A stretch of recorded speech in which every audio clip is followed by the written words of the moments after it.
Assalamualaikum warahmatullahi wabarakatuh. Perkenalkan, nama saya Putri Maharani dengan NIM 1914080012. Baiklah, pada video ini saya akan menjelaskan tentang isu-isu yang berkaitan dengan pembelajaran fisika. Baiklah, langsung saja. Yang mana di sini isu-isu yang berkaitan dengan pembelajaran IPA. Nah, PJJ daring dan luring ini adalah isu-isu yang berkaitan dengan pembelajaran fisika. PJJ daring merupakan suatu sistem yang menggunakan media sebagai pengantar pembelajaran. Di sini terdapat kebijakan pemerintah yaitu PSBB, social distancing, dan lockdown. Nah, perubahan di berbagai bidang pendidikan, yaitu pembelajaran seperti pembelajaran pada PJJ daring ini adalah menggunakan Zoom, Google Meet, dan lain-lain. Dan selanjutnya yaitu PJJ daring ini memberi pengaruh negatif dan positif.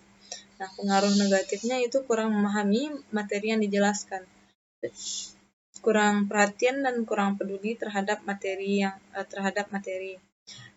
Di sini pengaruh positifnya yaitu ada pengaruh eksternal dan pengaruh internal, yang mana pengaruh eksternalnya yaitu keluarga dan sekolah, yang pengaruh internalnya itu ada bakat dan minat, perhatian, motivasi, dan inteligensi. Nah, PJJ daring ini disebabkan oleh pandemi COVID yang mengakibatkan nanti kita terdampak batuk, flu, kesulitan bernafas, dan demam. Selanjutnya itu ada PJJ luring, yang mana PJJ luring ini adalah datang ke sekolah menggunakan masker.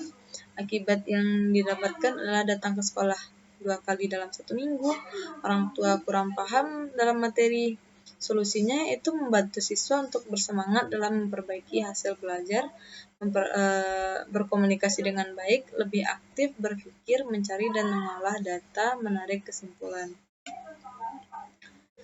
Selanjutnya yaitu ada keterampilan abad 21. Keterampilan abad 21 ini banyak sekali ya pembahasannya, yang mana abad 21 ini banyak sekali menghadapi tuntunan global ya, seperti peserta didik membutuhkan pikiran, kemampuan yang dimiliki, komunikasi verbal dan tertulis, teamwork, dan lain-lain.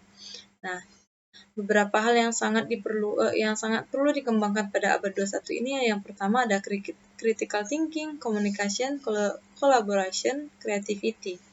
Nah, pada keterampilan abad 21, soft skill sangat bermanfaat di masa abad 21 ini dibandingkan dengan hard skill.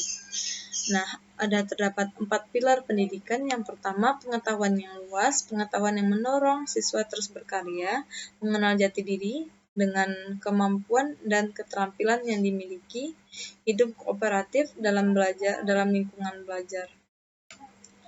Selanjutnya itu pencapaian keterampilan abad 21 ini dilakukan dengan memperbaharui kualitas pembelajaran, membantu siswa dalam mengembangkan partisipasi, menyesuaikan personalisi dalam belajar, menekankan dalam pembelajaran berbasis proyek, membiasakan kreatif, meningkatkan keterlibatan motivasi peserta didik.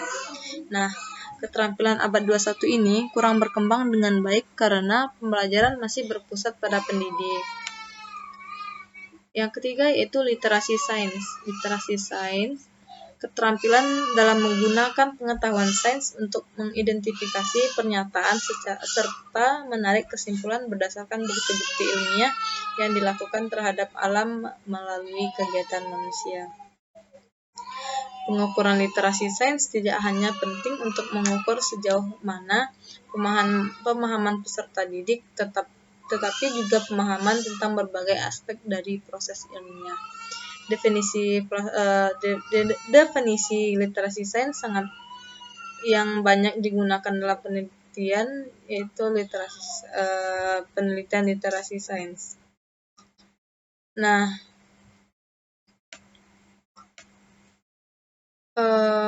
pada tes keterampilan literasi sains, instrumennya diantaranya ada memahami pertanyaan yang mengarah kepada pengetahuan ilmiah, identifikasi pendapat ilmiah yang valid, mengevaluasi validitas sumber, mengevaluasi penggunaan dan penyalahgunaan informasi ilmiah, membuat grafik presentasi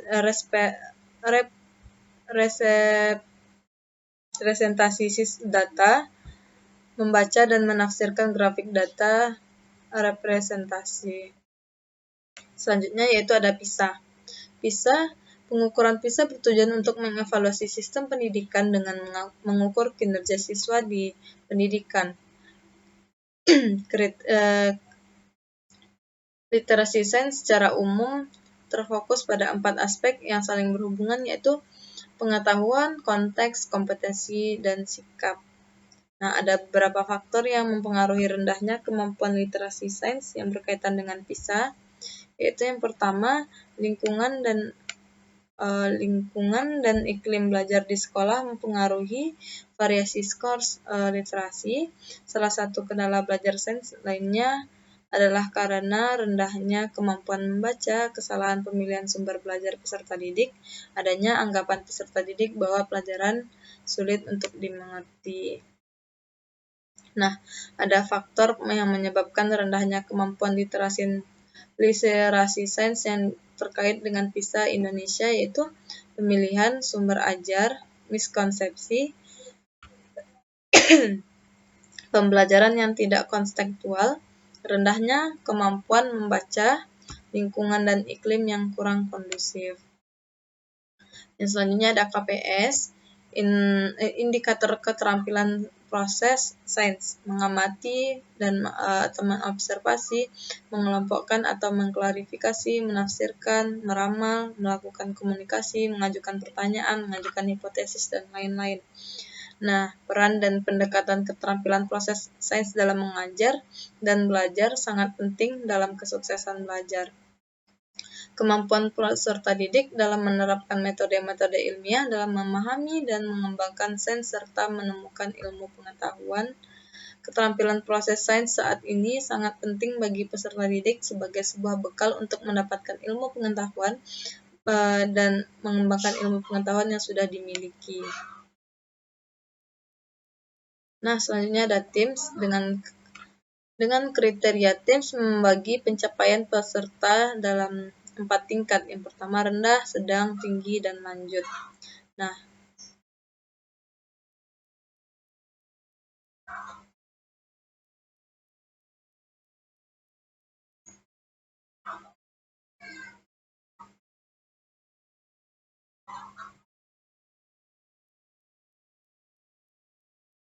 baiklah, selanjutnya yaitu TIMSS.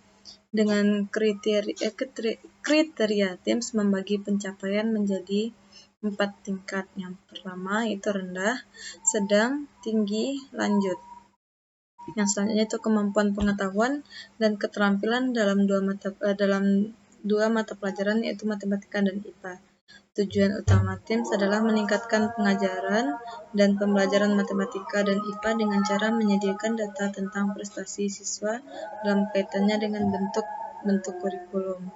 Selain itu, TIMSS juga bertujuan untuk mengetahui peningkatan kualitas pembelajaran di bidang matematika dan IPA. TIMSS dilakukan secara rutin 4 tahun sekali. Hasil studi TIMSS ini dapat dijadikan sebagai bahan evaluasi untuk mengambil keputusan guna meningkatkan mutu pendidikan para ahli dan mengambil kebijakan masing-masing negara peserta. Solusi rendahnya TIMSS di Indonesia yaitu adalah lingkungan keluarga dan sikap, kurikulum, konteks, dan praktek pembelajaran faktor sekolah. TIMSS ini diselenggarakan oleh International Association for the Evaluation of Education Achievements atau IEA. Selanjutnya yaitu generasi Z, alpha, dan digital. Generasi Z, ada beberapa karakteristik generasi Z, yaitu yang pertama fasih teknologi, sosial tinggi, rasa toleransi yang tinggi, multitasking, instan, ambisi besar untuk sukses, kecenderungan gaya belajar generasi Z, yaitu active, visual, sequential, sensing. Generasi alpha, karakteristik generasi alpha yaitu menyukai hal-hal yang instan, kurang menghargai proses perkembangan. Generasi alpha di era 4.0 merubah cara pandang dan pola hidup masyarakat yang semula konvensional menjadi inkonvensional, meningkatkan keterampilan visual, meningkatkan koordinasi dan kemampuan dalam membuat tugas dan meningkatkan skor dalam tugas. Yang terakhir itu generasi digital, itu karakteristik generasi digital cenderung meningkatkan informasi secara cepat dan terkadang tidak memiliki toleransi terhadap sesuatu yang terlambat, lebih menyukai sesuatu yang bersifat aktif dan interaktif. Melalui kegiatan yang nyata, penghargaan adalah suatu yang paling diharapkan setelah berhasil menyelesaikan sesuatu masalah, cenderung dalam memahami gambar daripada teks. Harapan bahwa teknologi adalah bagian hidupnya. Dengan berharap kepada teknologi, maka mereka berpikir akan kemampuan menyelesaikan sesuatu. Yang terakhir yaitu ada hakikat IPA. IPA sebagai produk, IPA sebagai proses, dan IPA sebagai sikap ilmiah. Nah, IPA sebagai produk sains, yaitu fakta-fakta, prinsip-prinsip, hukum-hukum, konsep-konsep, serta teori yang digunakan untuk menjelaskan fenomena-fenomena fenomena alam yang terjadi. IPA sebagai proses, yaitu proses pembelajaran IPA harus mengarahkan siswa untuk mau mengerjakan, bukan hanya untuk mau memahami saja. Nah, IPA sebagai proses ini identik dengan keterampilan proses sains, mengkaji fenomena-fenomena alam melalui cara tertentu untuk memperoleh ilmu serta mengembangkan ilmu pengetahuan selanjutnya. IPA sebagai sikap ilmiah, sikap sains sangatlah berbeda dengan sikap terhadap sains. Sikap sains adalah sikap yang dimiliki oleh para ilmuwan dalam mencari dan mengembangkan ilmu pengetahuannya. Sedangkan sikap terhadap sains adalah kecenderungan yang dimiliki oleh seseorang suka maupun tidak suka terhadap sains. Nah, hakikat IPA, ilmu pengetahuan alam, adalah ilmu yang mempelajari semua peristiwa yang terjadi pada alam. Pada dasarnya, IPA mempelajari seluruh gejala alam beserta isinya sebagaimana adanya pengalaman manusia. Nah, jadi dapat disimpulkan bahwa IPA merupakan ilmu yang di dalamnya mempelajari gejala alam dan isinya, dan manusia berusaha mencari penjelasan tentang kajian, penyebab, dan dampak yang ditimbulkan dalam metode ilmiah. Nah, sekian yang dapat saya jelaskan. Terima kasih. Assalamualaikum warahmatullahi wabarakatuh.